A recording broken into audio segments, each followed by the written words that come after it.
నువ్విక్కడున్నంత వరకు నీకు అమ్మ సంధ్య ఏం చెప్తే నువ్వదే వినాలి.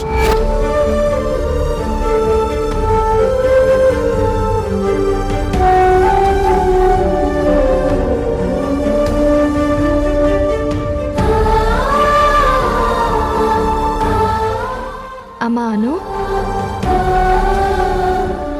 అను డోంట్ టచ్ మీ.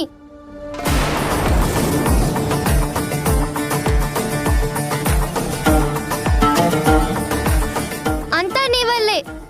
నువ్వు మా ఇంటికి రావడం వల్లే నేను మీ ఇంటికి రావాల్సి వచ్చింది. అసలు నేనేమన్నానని?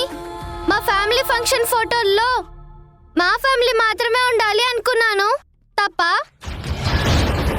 దానికి ఇంత పెద్ద పనిష్మెంట్ ఇస్తుందా? మా మమ్మీ నీకు ఫ్రెండే కదా, ఏమైనా అంటే అలుగుతుంది, మాట్లాడదు. మాట్లాడకపోతే ఎంత బాధగా ఉంటుందో తెలుసా? అను, మీ అమ్మ చిన్నప్పటి నుంచి అంతేరా. కోపం వస్తే ఊరికే అలుగుతుంది. నేనే సర్దుకుపోయేదాన్ని. నేనేం నీ ఫ్రెండ్ని కాదు కదా, నేనెందుకు సర్దుకుపోవాలి?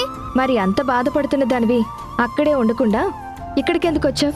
ఎందుకంటే మీ ఫ్రెండ్ మాట్లాడదు కదా. డాడీని కూడా మాట్లాడనివ్వదు. మా వాణితో తాతయ్యతో ఎవరితో మాట్లాడనివ్వదు. ఇంకక్కడ ఎలా ఉండను? అందుకే కష్టంగా వచ్చాను. సరే, ఆలస్యం అవుతుంది. వచ్చి భోంచేసి పడుకో. రేపు ఉదయాన్నే మాట్లాడుకుందాం. ఎక్కడ పడుకోవాలి? మా బాత్రూమ్ అంత లేదు, మీ బెడ్రూమ్.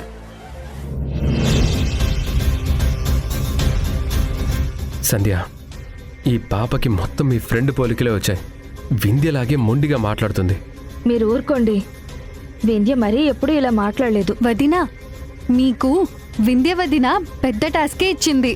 మీరిద్దరూ కాసేపు సైలెంట్గా ఉండండి. ఏంటి, మీ అందరికీ వెటకారంగా ఉందా? పాప ఎవరనుకున్నారు?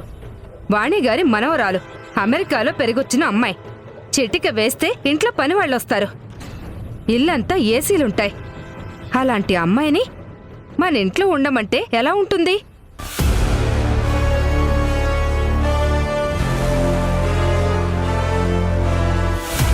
మన ఇంట్లో పనివాళ్ళున్నారా? ఏసీలున్నాయా?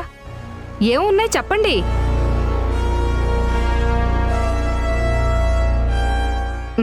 అమ్మాను, నువ్వు బంగారు కంచంలో భోంచేయాల్సిన దానివి. ఇక్కడికొచ్చి ఇలాంటి ఇంట్లో ఉండాల్సిన దానివి కాదమ్మా. మీ అమ్మకేదో మతిపోయినట్టుంది. నేనిప్పుడే మీ నానమ్మతో మాట్లాడతాను. ఆవిడకి తెలియకుండా మీ అమ్మ నిన్నిక్కడకు తీసుకొచ్చినట్టుంది. ఇప్పుడే ఆవిడకు ఫోన్ చేసి విషయం చెప్తాను. ఆవిడకి తెలుసు.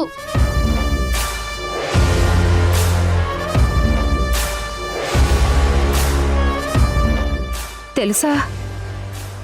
తెలిసి కూడా నిన్ను మీ అమ్మ ఇక్కడికి తీసుకొస్తుంటే మీ నానమ్మ ఏమీ అనలేదా?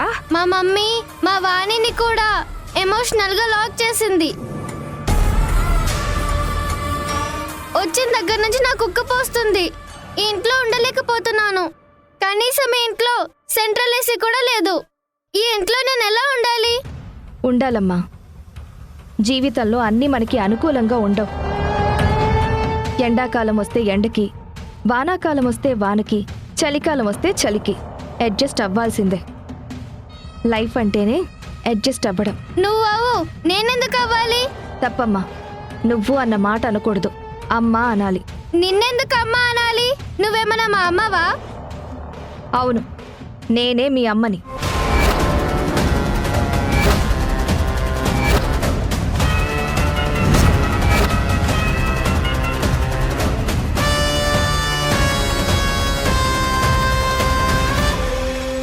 ఇందాకటి నుంచి ఆర్గ్యూ చేస్తున్నావేంటి? చిన్నపిల్లవి.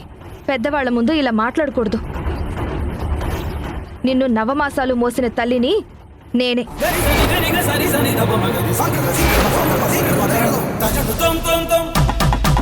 నువ్వు నా కన్నబిడ్డవే.